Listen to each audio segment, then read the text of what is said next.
Under the soft golden glow of chandeliers shaped like distant stars, the hush of wealth lingered like perfume inside La Belle Étoile, a restaurant where even the silence had a price. Every table was a private island, a miniature kingdom of luxury, where crystal stemware reflected candlelight and conversation was quiet enough to be mistaken for prayer. In the corner farthest from the grand piano, a man sat alone, partially hidden behind a wall of orchids. Dressed in a navy bespoke suit, his silver cufflinks gleamed with every small movement. His name was Ethan Ward, 49. Tech magnate, billionaire, and a man whose name used to echo through magazines and Forbes covers but now lived mostly in silence. In front of him lay a perfectly plated fillet, untouched. The aroma was rich rosemary, garlic, aged beef, but to him it may as well have been ashes. Across the table, the empty chair was louder than any sound in the room. He sipped from a glass of wine so dark it could have been ink. He didn't taste it.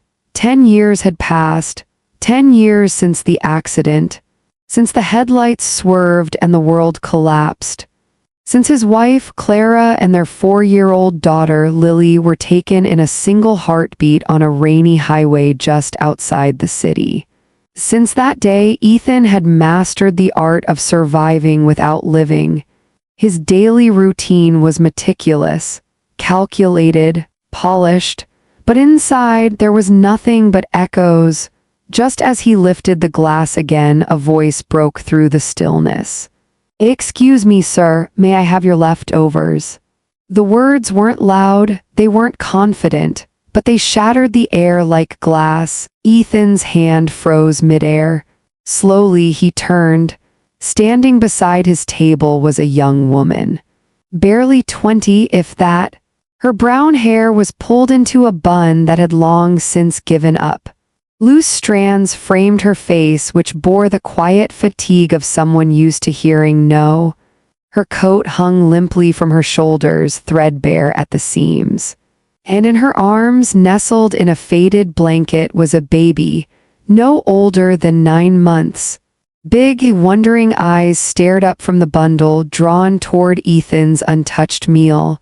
Around them, forks paused midair. A couple gasped softly. A waiter stepped forward in a flurry, but Ethan raised one finger, not to scold, not to order, but to pause, to listen. He looked at her face. She wasn't embarrassed. She wasn't manipulating. She wasn't begging for herself. She was surviving, and she was surviving for someone else. There was something holy in the way she held the child, fierce, protective, unwavering. A kind of devotion that didn't ask for applause. Ethan didn't say anything for a moment. He simply nodded, pushing the plate gently across the table. "Take it," he whispered. She didn't rush, didn't grab. Instead, she reached into her worn satchel and removed a square cloth, clean though fraying. She wrapped the mashed potatoes and slices of beef like they were sacred. Then, kneeling quietly on the floor, she held the child close and from her pocket retrieved a plastic spoon, one bite at a time. She fed him with a care that made the entire room go still. The baby cooed. A gurgle of pure joy rose into the air, and for the first time in a decade, something flickered inside Ethan. He watched, his hand tightening slightly around the glass. He looked away, blinked, then looked back. Her name, he would later learn, was Ava. The baby's name was Leo. But right now, none of that mattered. What mattered was that something unspeakably raw had cracked open inside him. As she fed Leo with infinite patience, not once looking around for judgment, Ethan saw a mirror he wasn't prepared for. Not a reflection of wealth, not of loss, but of love. Raw, quiet, courageous love. A kind that had nothing left to give, but gave anyway. When Leo's belly was full, she packed the cloth back into her bag, adjusted the blanket, and stood. She looked at Ethan only once, not with thanks, not with pride, but with understanding. As if something had passed between them that words could never carry. Then she walked out and Ethan sat there utterly still, changed in a way he couldn't name. He stood minutes later, left the restaurant with his coat unbuttoned and followed, not out of guilt, not curiosity. Something more primal, a pull from the center of his chest. Outside, the street hummed with city noise. He spotted her turning into an alley, her figure small and guarded.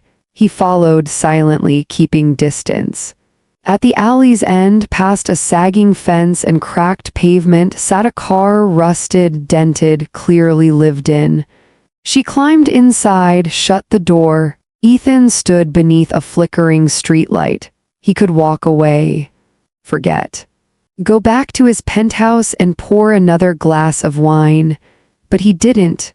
A voice floated out from the cracked window, a lullaby. You are my sunshine, my only sunshine. He took a few steps closer.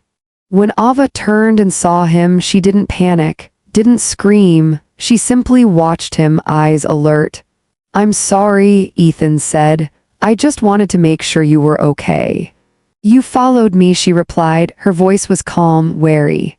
Yes. She tilted her head, waiting. I saw how you fed your son, he said. I've never seen anything like that. After a pause, she said, his name is Leo.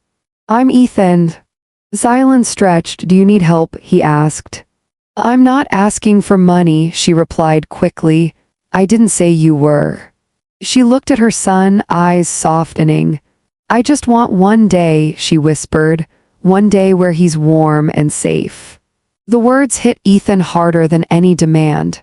He stepped back, overwhelmed, unsure of the storm gathering behind his ribs. Thank you, he said, his voice cracking. For what? For reminding me I still have a heart. Ava said nothing, but she didn't close the door either. And somehow that said everything. That night, Ethan didn't sleep. He sat in his living room, staring out over the glittering skyline, her words echoing louder than the city below. One day, he could give her a lifetime. But he started with morning. At sunrise, he drove back to that alley, left a thermos of soup, a tin of baby formula, and a note with no name. The next morning, he did it again, and again, always silent, always early. No expectations, just hope. Hope that she would take it. Hope that it might matter. Hope that something inside her recognized the truth that someone still cared. Because for the first time in 10 years, Ethan Ward wasn't hiding behind meetings or money or grief. He had been found by a whisper and a plate of mashed potatoes. 3 days passed before Ava touched the soup. It wasn't distrust, it was survival instinct. People who live in shadows know better than to believe in kindness without strings. But the soup stayed warm inside its container. The formula was unopened. The baby wipes were new. There were no notes, no names, no expectations. And eventually she let herself believe just enough to hope. Leo was coughing by the end of that week. Not seriously, not yet, but his cheeks were flushed. His sleep restless, Ava sat in the backseat of the old sedan, watching his small chest rise and fall, willing his breath to stay steady. By morning, another package arrived. Diapers, infant Tylenol, a tiny thermometer, and something she hadn't expected. A knitted blue hat, hand-stitched, sized just for him. That was the day she whispered a thank you to the air and meant it.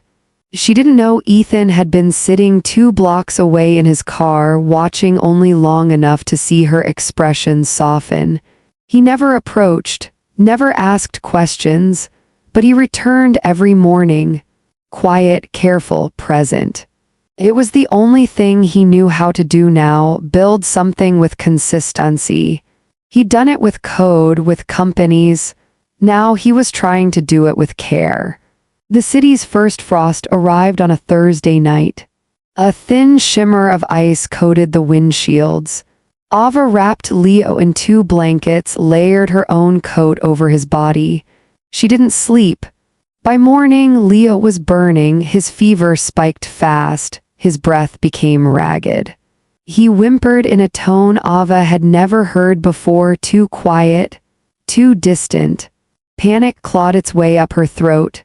She carried him 4 blocks to the nearest hospital, her shoes soaked from slush, her legs trembling from exhaustion. The receptionist barely looked up. "I need a doctor," Ava said, clutching Leo tighter. "He has a fever, he won't eat, please."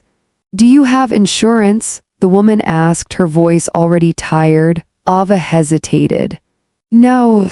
We're at capacity," the woman said. "You'll need to wait or find another facility." "Please, he's just a baby." "There's nothing we can do without intake approval." Ava stumbled out the sliding doors, the wind slicing through her as if the world itself was done with her.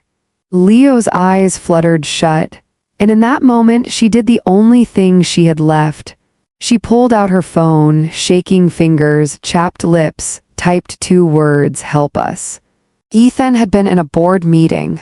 3 executives were discussing quarterly forecasts when his phone lit up.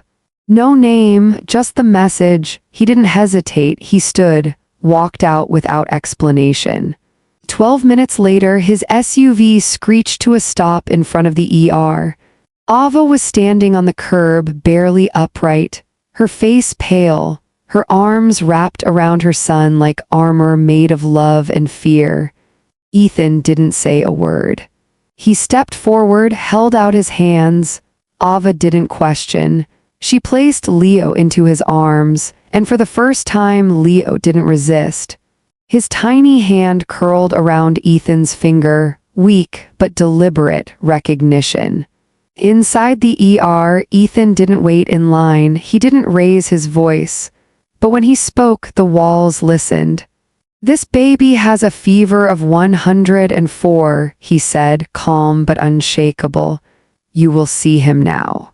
I will cover every cent, but if you make me wait, I will buy this hospital and fire every single person in it." They took Leo, doctors swarmed, nurses moved, machines beeped.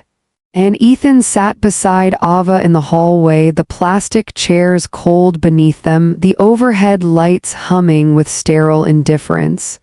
He didn't speak. He didn't touch her. He just sat there, steady like gravity. When the nurse returned an hour later, her face relaxed. "He's stable, resting, we're keeping him overnight." Ava exhaled, not just relief but release. Her body folded in on itself, her shoulders trembled, her breath stuttered. And without asking, she leaned into Ethan's side. He didn't flinch, didn't shift.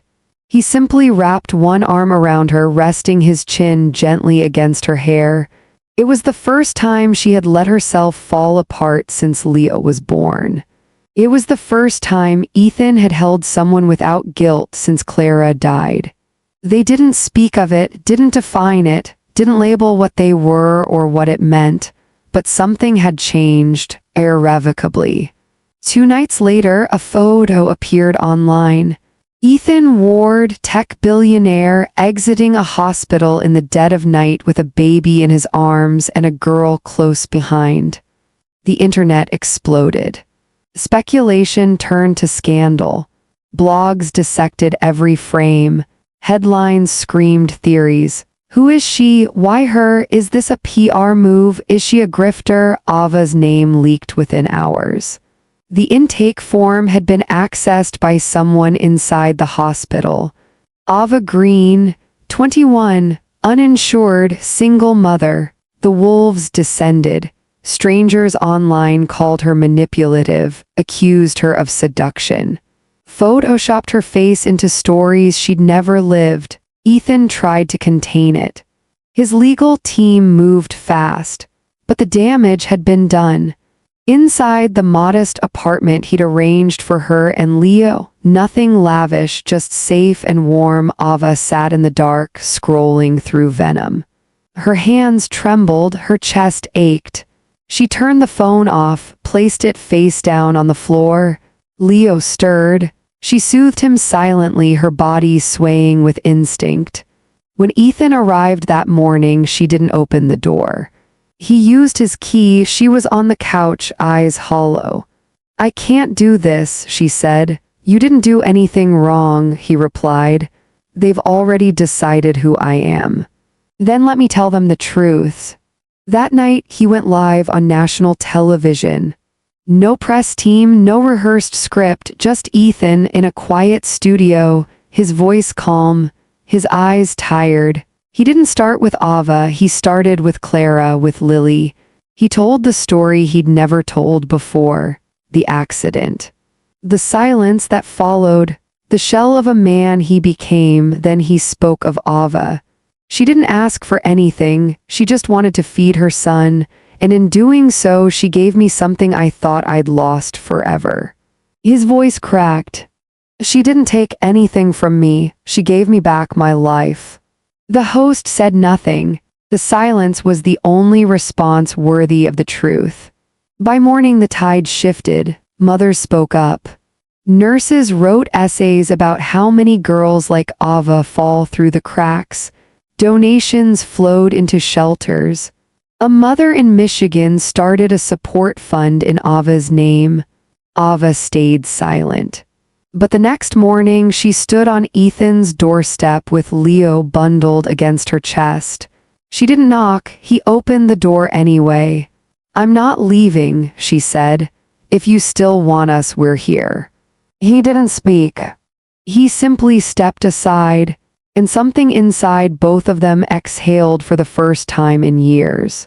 In the apartment that had once echoed with uncertainty, warmth began to bloom.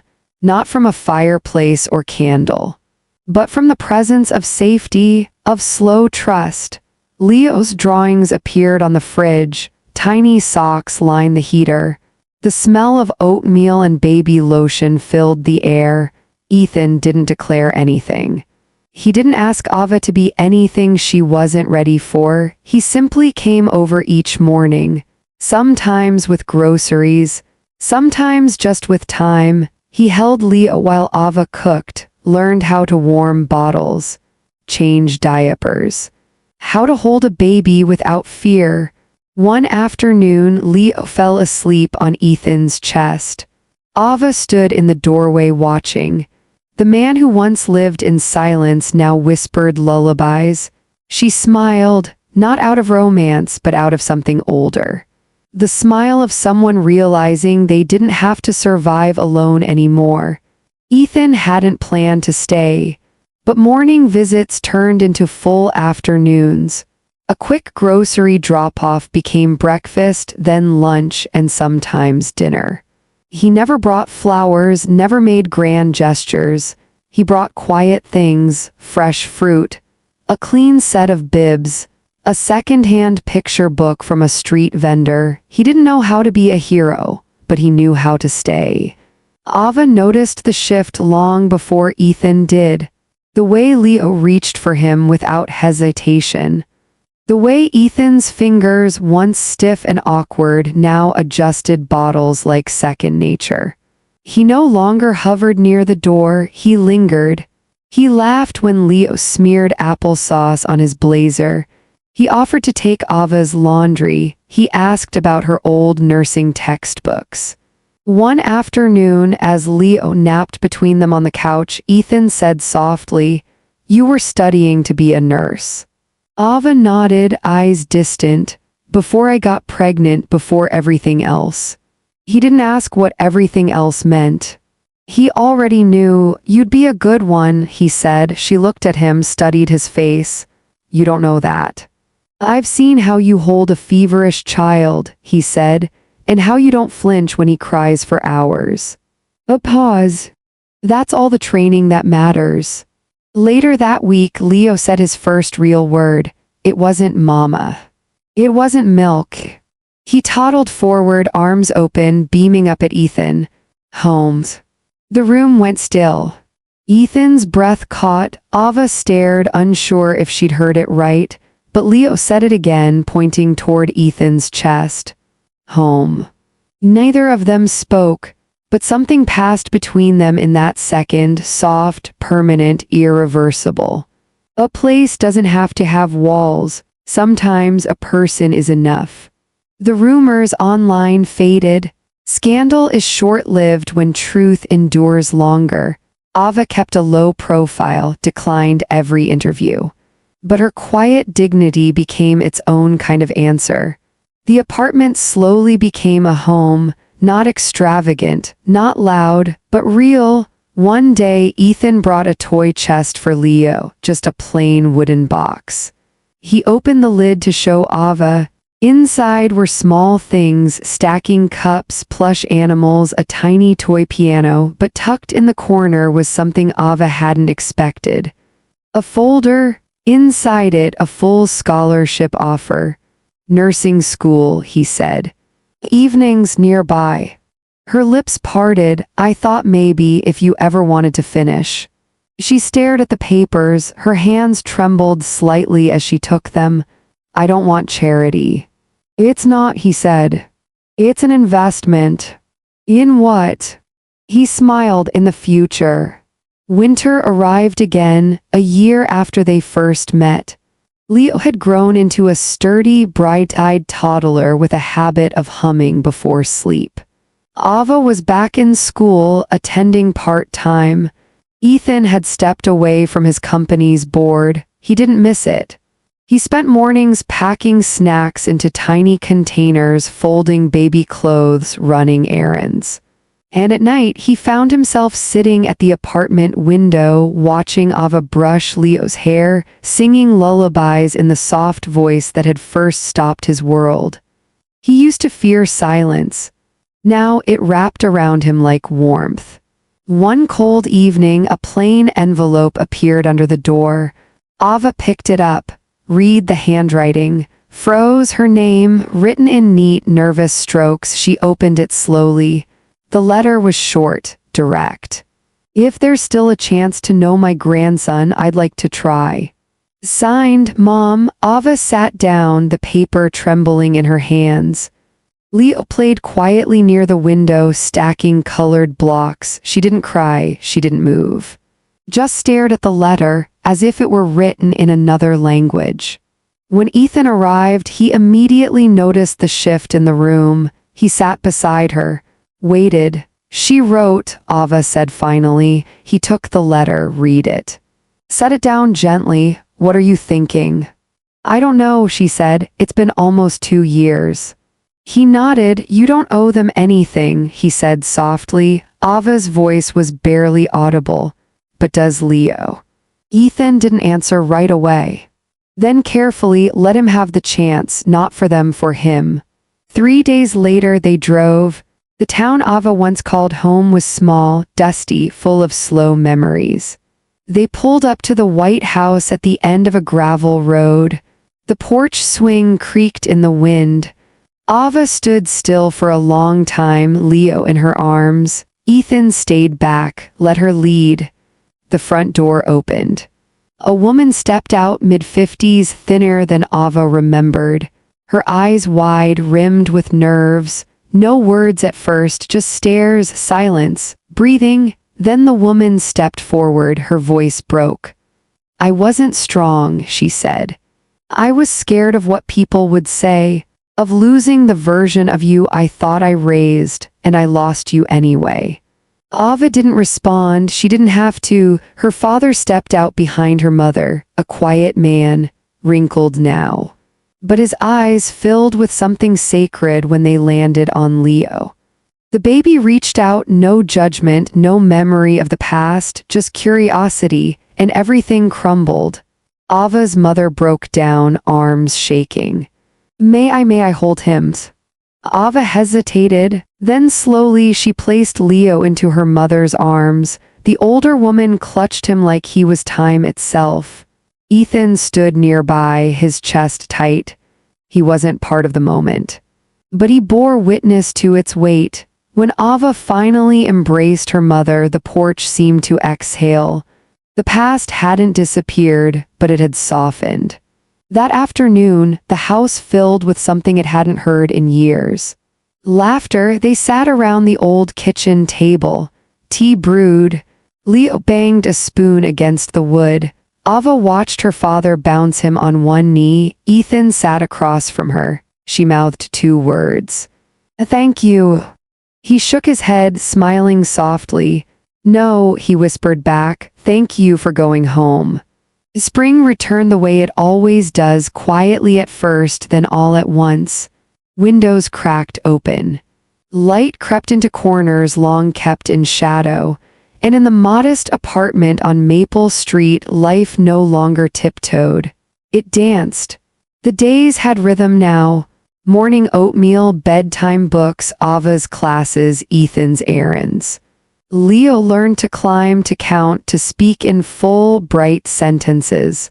One afternoon, he stood in the center of the living room, chest puffed, arms wide. "This is my home," he declared, "and you're my family." Ethan froze. Ava looked up from the kitchen sink. Neither of them replied with words. They didn't need to, because in Leo's voice they heard truth, not a future promise, but a present certainty. Ethan still woke at dawn, old habits. But now he brewed 2 cups of coffee instead of 1, folded tiny laundry while waiting for toast, picked up discarded building blocks from the rug. He'd stepped away from his company permanently. The world thought he'd disappeared. But he hadn't. He'd arrived fully, finally. The park looked different that day, not because of decorations. There weren't many, just a wooden arch wrapped in ivy, a linen cloth laid under an oak tree. Folding chairs, 20 at most. But the sun was golden. The breeze was warm. And in the middle of it all, a little boy stood in a navy vest, holding a velvet box with both hands, walking with careful steps toward the man who had once lived in silence. Ethan knelt as Leo approached.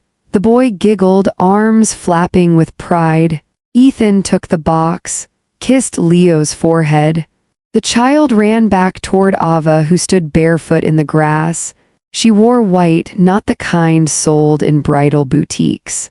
A simple cotton dress, but she had never looked more radiant, not because of the fabric or the flowers, because of the light in her eyes, light that only returns after long darkness.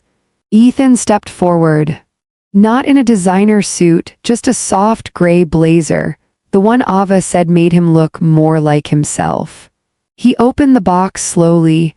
Inside, the ring was simple, elegant, not chosen for its price, but for how it would look on the hand that had once cradled a baby beside a dumpster.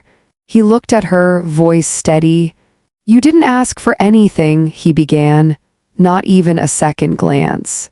You stood beside my table and asked only for food, but in that moment you gave me something I never expected. A pause. You gave me a reason to breathe again, a reason to care, a reason to come back." He opened the ring box fully. "You didn't take my leftovers, Ava. You gave me everything I didn't know I needed. A breath. You gave me love. You gave me a future." He held the ring out. "Will you marry me?" Ava's hand flew to her mouth. Her eyes brimmed, then overflowed. She dropped to her knees, not out of performance, out of collapse, out of joy, out of recognition that her whole life had just shifted again. "Yes," she whispered. "Yes." They held each other for a long time, the oak tree swaying above them like a silent witness. The ceremony was short, no cameras, no press, just friends, her mother, her father, some neighbors.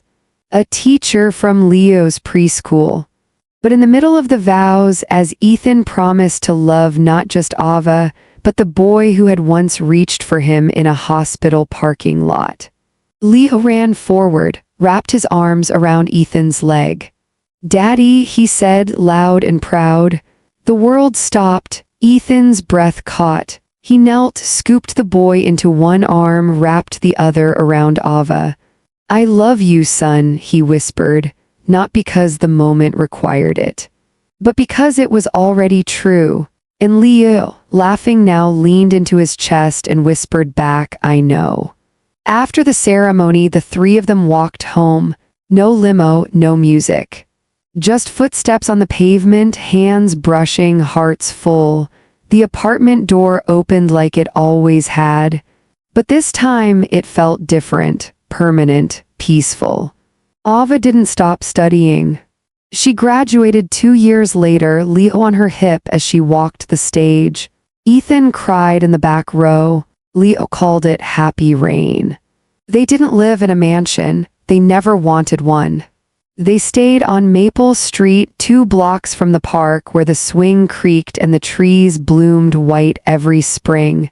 The walls were still marked with crayon.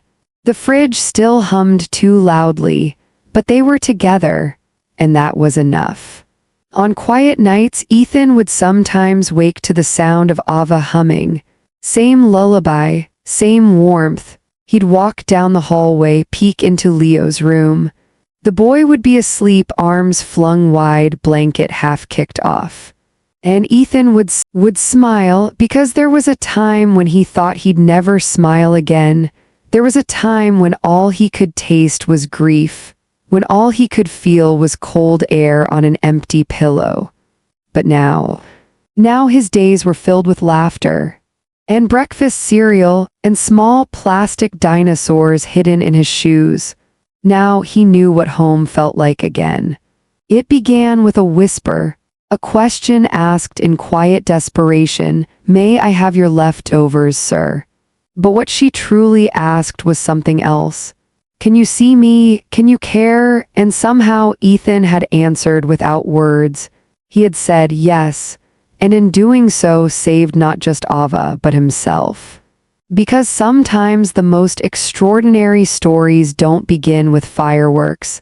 They begin with silence, with a plate of untouched food, with a cry in the dark, and someone who chooses not to look away. They weren't perfect. They didn't need to be. They were family, built not by blood but by choice, by grace, by love, and in the quiet stillness of a life newly begun. That was more than enough.